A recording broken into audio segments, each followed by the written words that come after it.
Hi, welcome to the channel of CTET by Sumit Vimal. आप सभी का मैं स्वागत करता हूं सीटीईटी के चैनल में। मेरा नाम सुमित विमल है। तो आज हम क्या पढ़ेंगे, देखिए हमारा एक बहुत इंपॉर्टेंट टॉपिक है सीडीपी का। अब सीडीपी हम यहाँ पे क्या पढ़ रहे हैं, हम आज के टॉपिक में पढ़ेंगे हेरिडिटी एंड एनवायरनमेंट, मीन्स आनुवंशिकता और पर्यावरण के टॉपिक में पढ़ेंगे। ये टॉपिक आपके लिए बहुत इंपॉर्टेंट है क्योंकि ये आपके केवीएस, एनवीएस, डीएसएसबी इन सभी एग्जामिनेशन के लिए बहुत इंपॉर्टेंट है, क्योंकि यहाँ से हमें हमेशा क्वेश्चन देखने को मिलते हैं कि किस तरीके से क्वेश्चन पूछे जाते हैं। और एक बात और इम्पॉर्टेंट, देखिए ये मेरा नया चैनल है तो मैं आपको रोज एक एक वीडियो आपको प्रोवाइड करूंगा किस किस एग्जामिनेशन के लिए। आपके देखिए सोशल साइंस के लिए डेली एक वीडियोस आएंगे आपके लिए। अब सोशल साइंस के लिए आएंगे, साइंस के लिए आएंगे, आपके लिए मैथ्स के आएंगे, आपके लिए इंग्लिश के लिए आएंगे, हिंदी के लिए आएंगे। और ये भी मैं बता दूं, ये आपके सारे सीडीपी भी कंप्लीट करेंगे और आपके चैप्टर वाइज भी कंप्लीट करेंगे। मैंने हिंदी और इंग्लिश दोनों में ही पीडीएफ फाइल बनाई है, हिंदी एंड इंग्लिश दोनों में ही पीडीएफ फाइल बनाई है, क्योंकि यहाँ पे स्टूडेंट्स दोनों के होते हैं। देखिए कुछ कोई हिंदी के होते हैं, कोई कोई इंग्लिश के लिए होते हैं। तो मैंने जो पीडीएफ बनाई है उसको बहुत ही अच्छे तरीके से एनिमेटेड वे में बनाई है, मैंने थोड़ी ग्राफ्स का यूज़ किया है। और मैं आपको जो कंटेंट प्रोवाइड करूँगा इंग्लिश में भी प्रोवाइड करूँगा और हिंदी में भी प्रोवाइड करूँगा। और रोज मेरा 8 बजे यहाँ पे लाइव सेशन होता है क्वेश्चन आंसर के लिए। मेरे चैनल का नाम है सीटीईटी बाय सुमित विमल। आपको अगर वीडियो अच्छा लगे तो इसको लाइक और सब्सक्राइब जरूर करिएगा और शेयर जितना हो सके करिए। तो आज का हमारा टॉपिक क्या है, इससे पहले मैं एक वीडियो बना चुका हूं जो कि है हमारा ग्रोथ एंड डेवलपमेंट में। आज है हेरिडिटी और एनवायरनमेंट, मीन्स आनुवांशिकता और पर्यावरण। तो इसमें हमें क्या करना है, देखिए ये एक बच्ची कितने अच्छे तरीके से सो रही है। क्यों सो रही है, क्योंकि इसका जो वातावरण है बहुत अच्छा है। मीन्स यहाँ पे बहुत अच्छे अच्छे लोग रहते हैं और यहाँ पे उनको जो इन्वायरमेंट, जो तरीके का पर्यावरण मिला है, ज्ञान बहुत अच्छे तरीके का मिल रहा है। और इसके घर वाले जिस तरीके से रहते, जो व्यवहार सिखाया है इसको, वो हेरिडिटी, मीन्स हेरिडिटी और एनवायरनमेंट से जो उसको ज्ञान मिला है। अब वो देखिए सोते सोते भी अपना ज्ञान का निर्माण कर रही है, मतलब ज्ञान उसमें आ रहा है, किस तरीके से बातें करना है, किस तरीके से मुझे पढ़ना है। तो ये अभी बच्चे को देख रहे होंगे, बड़े अच्छे तरीके से सो रही है और इसका जो पर्यावरण हेरिडिटी है दोनों ही इंपॉर्टेंट रोल प्ले कर रहा है। तो आपके ये वीडियो किस लिए इंपॉर्टेंट है, आपके KVS, NVS, DSSB, UP TET, state TET के लिए। तो इन सब एग्जामिनेशन के लिए आपके लिए बहुत इंपॉर्टेंट है। हम अपने डायरेक्ट पॉइंट पे आते हैं कि हमें क्या क्या पढ़ना है। देखिए हम यहाँ पे पढ़ेंगे कुछ एजुकेशन इम्प्लीकेशन पढ़ेंगे, हम इंट्रोडक्शन देखेंगे, हम क्रोमोसोम्स के बारे में जानेंगे और नेचर और नर्चर के डिबेट के बारे में जानेंगे। बहुत इंपॉर्टेंट टॉपिक है क्योंकि इससे बहुत सारे क्वेश्चंस पूछे गए हैं एग्जामिनेशन में। तो हमें एक एक चीज़ बड़े ही ध्यान से देखना है कि आखिर हमें क्या क्या पढ़ना है और किस किस चीज़ में ज़्यादा इंपॉर्टेंट है। पहले ही मैं आपको बता दूं, देखिए कि आप लोग सोच रहे होंगे ये इंग्लिश में कंटेंट है और ये हिंदी में कंटेंट है। मीन्स आपको इंग्लिश हिंदी दोनों में ही कंटेंट मिलेगा, फिक्र मत करिए। जो पीडीएफ फाइल है मैंने इंग्लिश हिंदी दोनों में ही दे रखी है।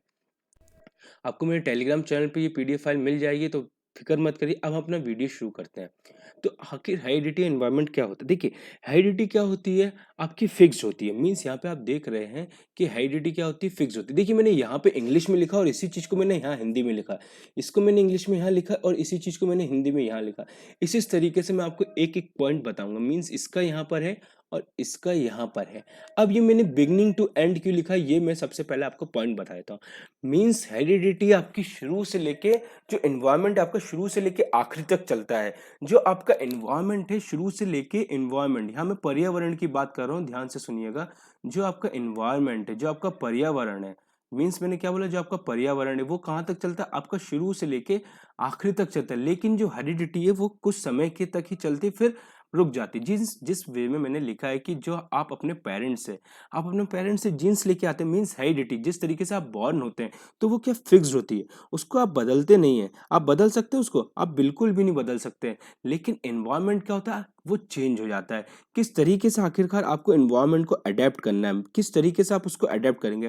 देखिए अगर आप पॉजिटिव वे में अगर आप एनवायरनमेंट को अडेप्ट करेंगे तो आप पे अच्छी तरीके से वो पॉजिटिव वे में निखार लाएगा। अगर आप अच्छे दोस्तों के साथ रहेंगे, अच्छी अच्छी बातें करेंगे, अच्छे अच्छे तरीके से पढ़ेंगे, आपके आसपास में अगर लड़ाई नहीं होती होगी तो आप किस तरीके से आप रहेंगे, आप बहुत सुखी से रहेंगे। क्यों रहेंगे, देखिए एक बार एनवायरनमेंट भी रोल प्ले करता है कि आप अगर इंटेलिजेंट बच्चों के साथ हैं और वो आपसे क्वेश्चन आंसर पूछते हैं और आपको पता नहीं रहता, तो आप घर आके क्या करते हैं, वो चीज पढ़ते हैं। तो इससे क्या हो रहा है, आपका मेंटल जो कॉग्निटिव प्रोसेस है, जो आपकी संज्ञानात्मक है, वो आपकी विकसित हो रही है, आपका ज्ञान का निर्माण होता है। तो आपका एनवायरनमेंट भी रोल प्ले करता है। लेकिन जो हेरिडिटी होती है वो कुछ समय तक होती है, फिक्स होती है। जैसे कि आपने आपने देखा आपकी हाइट जो होती है कुछ समय तक ही बढ़ती है, कुछ सालों तक बढ़ती है, फिर क्या होती है, रुक जाती है ना।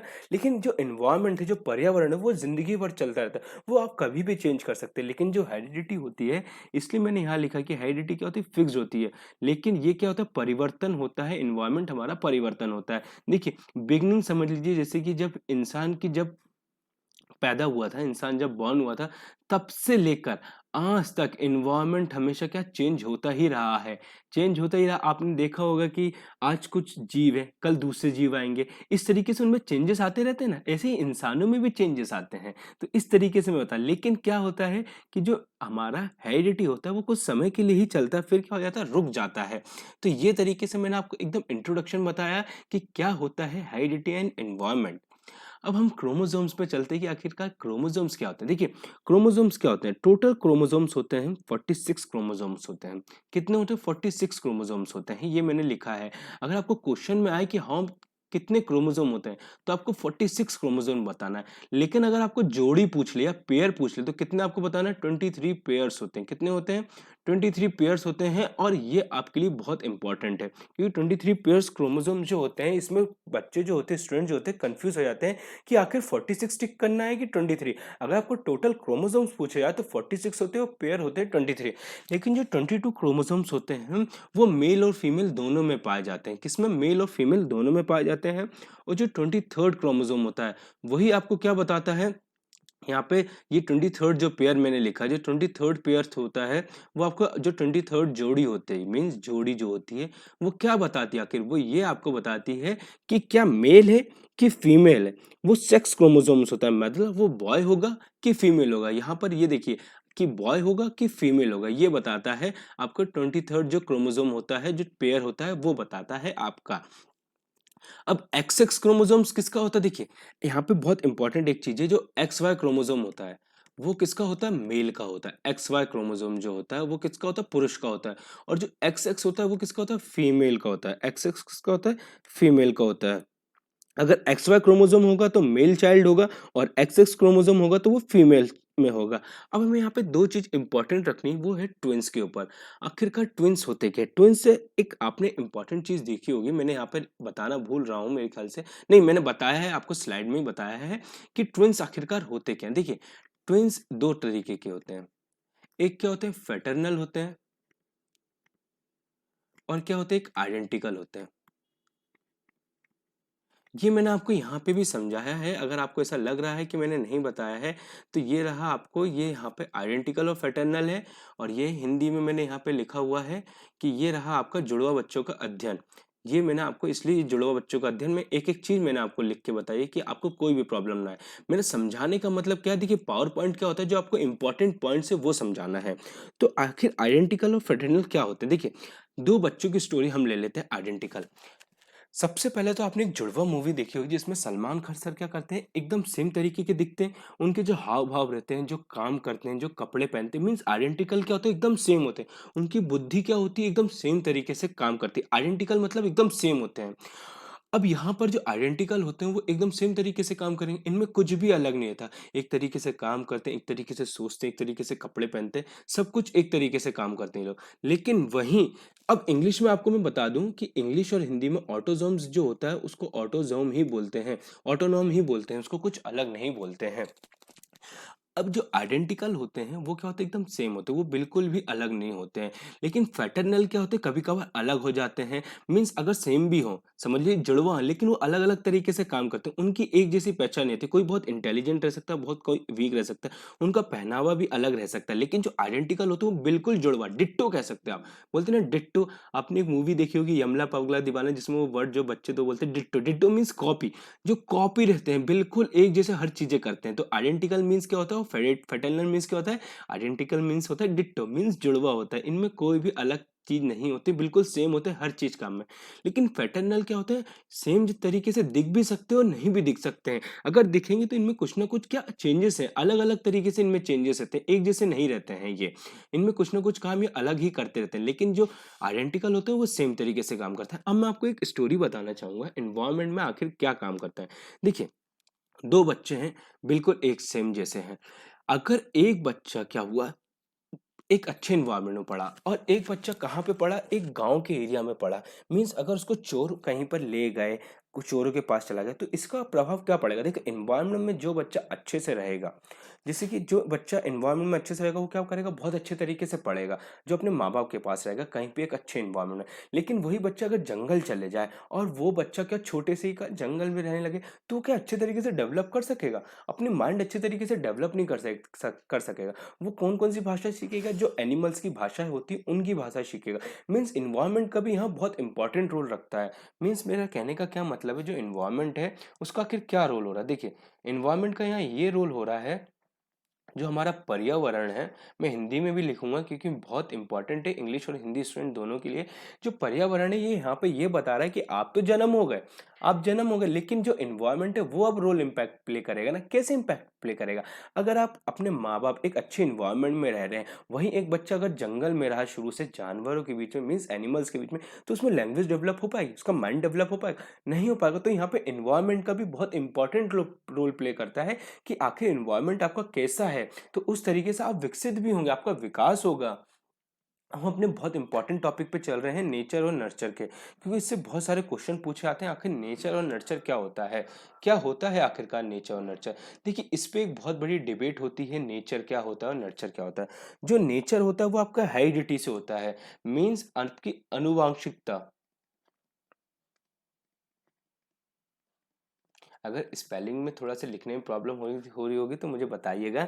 अनुवांशिकता होते हैं, मीन्स क्या होता है, आपका हेरिडिटी होता है। ये क्या होता है, आपका जो नेचर होता है आपका हेरिडिटी होता है।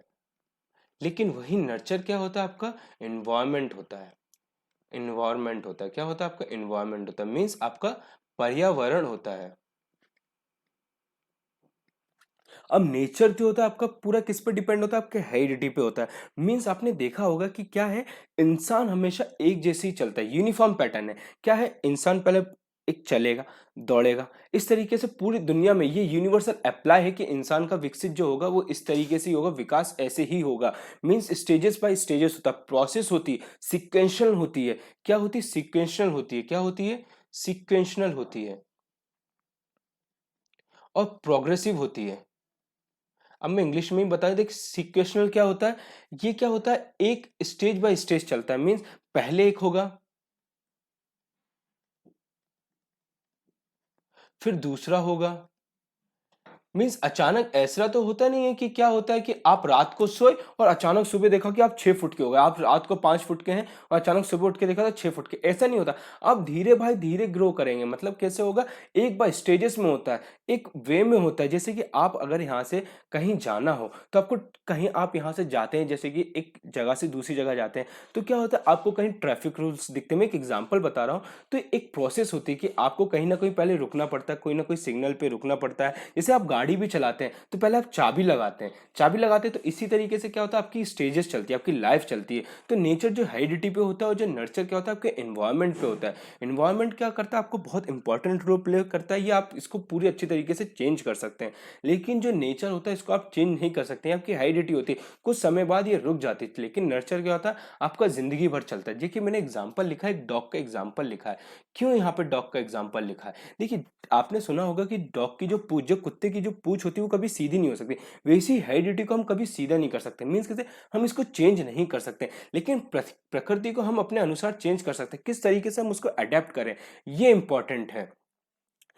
अब हमें क्या चीज करना है, देखिए यहाँ पर क्या है, प्रकृति मीन्स ये पोषण, ये पोषण, सॉरी एक मिनट रुक जाइएगा, यहाँ पे मैंने थोड़ा सा गलत लिखा है। ये क्या होती है, हमारी अनुवांशिकता होती है। क्या होती है, अनुवांशिकता होती है। और ये क्या होता है, हमारा पर्यावरण होता है। तो इसको तो हम चेंज कर सकते हैं, लेकिन हम आनुवंशिकता को क्या चेंज नहीं कर सकते। हम पर्यावरण को तो बहुत अच्छे तरीके से चेंज कर सकते हैं, हम उसको किस तरीके से अपने ऊपर हावी होने दें। अगर हम किस तरीके से उस चीज को हावी देने होने देंगे, कि पॉजिटिव वे में होने देंगे, नेगेटिव वे में होंगे, वो चीज हमारे लिए इंपॉर्टेंस रखती है। देखिए मैंने इस पॉइंट को, जो नेचर वाला जो पॉइंट है, इसको मैंने यहाँ मैच किया, और जो नर्चर वाला पॉइंट है इसको मैंने यहाँ मैच किया है। हम अपने नेक्स्ट पॉइंट पे चलते हैं कि एजुकेशन इम्प्लीकेशन, टीचर को आखिरकार कैसे एक एनवायरनमेंट क्रिएट करना चाहिए। जो पेरेंट है उसको कैसे एनवायरनमेंट क्रिएट करना चाहिए कि जो बच्चा है उसको अच्छे तरीके से हम पढ़ा सकें, एक अच्छा एनवायरनमेंट दे सकें। तो देखिए टीचर के लिए ये इंपॉर्टेंट होता है कि एक एनवायरनमेंट वो बहुत अच्छा करें। एनवायरनमेंट मीन्स कैसे करें कि वहाँ पर उसको एक्टिविटी दें। जो ये टीचर वाला मीन्स क्या, एक्टिविटी दें। एक्टिविटी देंगी तो क्या होगा, बच्चा वहाँ पे लगा रहेगा, काम करने में लगा रहता है। वहीं अब अगर वो अपने दोस्तों का, आप बोल दें कि आप अपने दोस्तों के साथ काम करें, तो क्या अपने दोस्तों के साथ अच्छे तरीके से काम करेगा, एकदम घुल मिल के काम करेगा, उसको मजा आएगा। आप जब भी टास्क देते हैं, कोई काम देते हैं और बोल देते हैं जाइए आप अपने दोस्तों के साथ करिए, तो वो क्या खुश हो जाता है कि वाह मैं अपने दोस्तों के साथ काम करूँ, तो वो दिल से काम करता है। मतलब एक क्रिएट आपको एक अच्छी तरीके से एक्टिविटी का एक काम देना है और एक एनवायरनमेंट बहुत अच्छे तरीके से करना है। और आपको बच्चे के बारे में हर चीज जाननी भी रहती है कि अगर उसको कुछ प्रॉब्लम हुआ तो आप उसको उसका सॉल्यूशन भी तो देना है। आपको उसका सॉल्यूशन देना है, क्यों, क्योंकि हर बच्चा अलग अलग होता है। तो एजुकेशन इंप्लीकेशन ये बताता है कि हेरिडिटी क्या होती है, हर बच्चे में कुछ अलग अलग हेरिडिटी होती है। हर बच्चा एक जैसा तो होता नहीं है, हर बच्चा कुछ अलग अलग जैसा होता है। वहीं पेरेंट्स का ये रोल रहता है कि बच्चे को कभी भी अंडरएस्टिमेट ना करें। मीन्स अंडरएस्टिमेट क्या, देखिए कभी कभार क्या होते हैं कि बच्चा जो होता है बहुत कमज़ोर होता है कभी कभार पढ़ने में, तो आप उनको ये मत करिए कि आप पढ़ नहीं सकते, ऐसा नहीं कर, आप हमेशा उनको प्रोत्साहित करिए, आप उनको मोटिवेट करिए कि आप ऐसा काम कर सकते हैं। तो आपको भी उनको क्या करना है कि गतिविधियों देनी है कि आप ये काम करते, ये करते, आपको उनको मोटिवेट करना है। तो टीचर और पेरेंट्स का क्या रोल होता है कि आपको उन्हें मोटिवेट करना है कि आप ऐसा काम कर सकते हैं, प्रोत्साहित करिए उनको, जितना कर सकते हैं आप प्रोत्साहित करिए। तो टीचर एनवायरनमेंट का ये, टीचर और पेरेंट का ये रोल होता है कि आपको बहुत अच्छा तरीके से एक एनवायरनमेंट क्रिएट करना है, आपको बहुत अच्छे से पढ़ाना है। होप अभी आपको एजुकेशन इम्प्लीकेशन समझ में आ गया होगा। अब आखिरकार इंपॉर्टेंस क्या क्या रोल रखते हैं, क्या क्या इंपॉर्टेंस रोल है। देखिए मोटिवेट हमें करके ही रहना है। ये हमने जो मैस्लो की हायरार्की पढ़ी है, जो नीड, जो हल की, कि हाँ हमें आगे चल के अभी हम यहाँ पे पढ़ेंगे मैस्लो की हायरार्की पढ़ेंगे, हायरार्की ऑफ नीड, जिसमें मोटिवेशन का बहुत इंपॉर्टेंट रोल है। और क्या पढ़ना है हमें, हल की जो ड्राइव, हल की एक थ्योरी पढ़नी जो ड्राइव के बेसिस पर है, किसके बेसिस पे, ड्राइव के। ये बहुत इंपॉर्टेंट थ्योरी की ये मोटिवेशन से बिल्कुल रिलेट रखती है। हम अपने नेक्स्ट पॉइंट पे चलते हैं कि आखिर हमारा नेक्स्ट पॉइंट क्या है। तो देखिए हमें क्या क्या पढ़ना है आगे। इंपॉर्टेंस पढ़ना है हेरिडिटी और एनवायरनमेंट का। क्या पढ़ना है, हेरिडिटी और एनवायरनमेंट के इंपॉर्टेंस क्या रोल रखते हैं। अब यहाँ पे दोनों ही इंपॉर्टेंट है। अगर हेरिडिटी को हम अलग कर दें, मीन्स ये बोले कि हेरिडिटी ये है और एनवायरनमेंट ये है, तो ये दोनों ही 50-50% रोल अपना करते हैं। 50% ये करेगा, 50% ये करेगा। ऐसा नहीं है कि यही जो सेकंड पॉइंट है आपका, जो ये मैं लिख देता हूँ, ये आपका एनवायरनमेंट है, मीन्स पर्यावरण है। ये आपका हेरिडिटी मीन्स अनुवांशिकता है। एक शॉर्ट फॉर्म में मैंने लिख दिया ताकि आप लोग समझ जाए। अब इसमें क्या हो रहा है कि जो बच्चा हो रहा है, अगर यहाँ 50% यहाँ से विकास होगा, 50% यहाँ से विकास होता है, क्योंकि दोनों ही एक दूसरे पे इंटर रिलेटेड है, मतलब एक दूसरे पे निर्भर है। अगर हेरिडिटी नहीं होगी तो एनवायरनमेंट अच्छे तरीके से काम नहीं कर पाएगा, और एनवायरनमेंट अच्छा नहीं है तो हेरिडिटी अच्छे से काम नहीं कर पाएगी। तो दोनों का अपना ही एक इंपॉर्टेंट रोल है। देखिए यहाँ पर क्या होता है कि जैसे कि आपके घर में क्या हर किसी का एक एक रोल बटा हुआ है, कि जो फादर है वो अपना अपना रोल करेंगे, मदर है वो अपना रोल करेंगे। ऐसी हेरिडिटी का भी एक रोल है कि वो उसको इस तरीके से निभाना और एनवायरनमेंट को अपना रोल निभाना है। यहाँ लिखा हुआ है एक अच्छे तरीके से कि बोथ, जी यहाँ पे लिखा है both plays an important role in child education. जो चाइल्ड एजुकेशन, जो शिक्षक है, दोनों की शिक्षक, बच्चे की जो शिक्षक में दोनों ही इंपॉर्टेंट रोल प्ले करते हैं। हेरिडिटी और एनवायरनमेंट की जो ट्रेट है, जेनेटिक और एनवायरनमेंट, वो भी इंपॉर्टेंट है। जो वर्क है, यहाँ पे जो वर्क बताया कि work they interact to produce their effect, दोनों एक साथ काम करेंगे और इससे क्या होगा, अच्छा एनवायरनमेंट क्रिएट होगा, एक बैलेंस्ड एनवायरनमेंट क्रिएट होगा बच्चे के लिए, कि बच्चा क्या होगा, संतुलित में रहेगा। जो भी उसको चीज, जो डेवलप विकास होगा उसका, वो हमेशा अच्छा होगा। लेकिन अगर आपको एक चीज यहाँ पे बहुत इंपॉर्टेंट देखनी है कि अगर एक बच्चा, आपको जब भी आप देखते हैं कि वो अपने दोस्तों के साथ घूमता है, तो आपको उसके दोस्त पहचानने हैं। उन दोस्तों के साथ, किन दोस्तों के साथ उन्हें रहना है, ये आपको बताना है, क्योंकि छोटी उम्र से ही तो आप बच्चे को कंट्रोल करेंगे। तो आपको ये बताना है कि आपको किस दोस्तों के साथ रहना है, किन दोस्तों के साथ नहीं रहना है, तभी तो वो अच्छी तरीके से सीख पाएंगे। अगर आप उनको बुरी संगति में, अगर जो उनके फ्रेंड है, जो आपके बच्चे के जो दोस्त हैं, अगर वो बुरे हैं, तो वो क्या रहेगा, उसका फ्यूचर हमेशा बेकार रहेगा। वो कभी भी अच्छे तरीके से पढ़ पाएगा, कभी अच्छे तरीके से नहीं पढ़ पाएगा। जो मैंने यहाँ पे लिखा हुआ है, मीन्स क्या होगा, उसका जो आगे चल के जो फ्यूचर बनेगा वो बहुत बुरा बनेगा। वो अच्छे तरीके से क्या होगा, एक दूसरे से समझ नहीं पाएगा, आपको भी नहीं समझ पाएगा, उसका फ्यूचर नहीं बन पाएगा। तो माता पिता का ये कर्तव्य होता है कि जो अपने जो बेटा है, बेटी है, दोनों, जो बच्चा है, उस पे एकदम अच्छे तरीके फ़ोकस डालें कि क्या जो उसके दोस्त हैं वो अच्छे रहें और उनका अच्छे तरीके से पढ़ने में मन लगे, अच्छे फ्रेंड्स के साथ रहें। तो ये था हमारा आज का वीडियो। मैंने इंग्लिश में हर एक चीज़ लिखी है और हिंदी में भी बहुत अच्छे तरीके से, अच्छे से एकदम चीज़ समझाई है। हम अपने नेक्स्ट पार्ट में क्या देखेंगे? प्रिंसिपल देखेंगे। मैंने यहाँ पर एक चीज़ नहीं पढ़ा पाई है, जो लॉ ऑफ सेग्रीगेशन है। लॉ ऑफ सेग्रीगेशन और लॉ ऑफ असॉर्टमेंट, आखिर ये क्या होता है? देखिए, असॉर्टमेंट और सेग्रीगेशन क्या होता है, मैं आपको ये भी बता दूं। जॉर्ज मेंडल के अनुसार ये उन्होंने कहा था लॉ ऑफ सेग्रीगेशन और असॉर्टमेंट में, कि कभी कभार आपके, देखिए ये आपका एक बच्चा है और ये उसके फादर है। समझिए इनके फादर के अगर बाल अच्छे नहीं आ पाए और ये दादा हैं, अगर इनके दादा के बाल अच्छे नहीं आए, फिर इनके पापा के बाल अच्छे आ गए, तो इसका मतलब ये नहीं है कि अब आपके बाल अच्छे नहीं आए। तो ऐसा नहीं है कि वो जीन्स जो है खत्म हो गए, मीन्स अब आपके बाल अच्छे नहीं आएंगे तो आपकी पूरी जनरेशन के बाल बाल अच्छे नहीं आएंगे। कहीं भी ना कभी क्या होता है, आपकी जो जीन्स है रुक जाते हैं, लेकिन ऐसा जरूरी नहीं है कि वो जीन्स खत्म हो गए, मीन्स वो जीन्स खत्म नहीं होता। आगे चल के एक ऐसी जनरेशन आती है जिसके बाल वैसे ही हो जाते हैं जैसे आपके पापा के बाल हो। मेरे कहने का मतलब, अगर आपके पापा के बाल बहुत अच्छे हैं, यहाँ पे आप देख रहे हैं आपके जो फादर के बाल हैं, पिता के जो आपके बाल हैं बहुत अच्छे हैं, लेकिन आपके बाल उतने अच्छे नहीं है, तो ये मतलब नहीं है कि आपके जो जीन्स है वो खत्म हो गए। आगे चल के एक ऐसी पीढ़ी आएगी, फिर से वो जो जीन्स है वो आएंगे और बहुत अच्छी तरीके से आपके बाल आएंगे। कभी कभार आपने ये भी देखा है कि जो माता पिता की आंखें थोड़ी सी ब्राउन होती हैं, भूरी होती हैं, तो ये जरूरी नहीं है कि उनके बच्चों के भी क्या भूरी आंखें हो, ये जरूरी नहीं है। यहाँ पे ये चीज मैंने बताई जो लॉ ऑफ सेग्रीगेशन और असॉर्टमेंट में बताई है। मोटिवेशन पढ़ते हैं। तो होप आप सभी को ये वीडियो पसंद आया होगा। तो ये वीडियो पूरा किसके ऊपर था? आपके हेरिडिटी और एनवायरनमेंट, मींस अनुवांशिकता और पर्यावरण के ऊपर पूरा ये वीडियो था। और रोज मेरी 8 बजे से क्लास होती है, तो जरूर आइए। लाइव सेशन रहता है क्वेश्चन आंसर का सीडीपी का। अगर आपको वीडियो अच्छा लगे तो इसको लाइक, सब्सक्राइब और कमेंट जरूर करिएगा, और जितना शेयर कर सकते हैं उतना करिएगा। यहाँ पे मैंने एक चीज आपको बताई थी, एक चीज आपको बता दूं, ये जो मोटिवेशन, मोटिवेशन इतना भी इम्पोर्टेंट है जितना क्या होता है आपकी हेरिडिटी और एनवायरनमेंट होता है, बहुत इंपॉर्टेंट रखता है। तो ये आप जरूर याद रखिएगा, मोटिवेशन। तो होप आप सभी को अच्छा वीडियो लगा होगा। So thank you and have a nice day. तो अब हम नेक्स्ट वीडियो में मिलेंगे, जो किसके ऊपर है? आपके प्रिंसिपल ऑफ डेवलपमेंट के ऊपर है।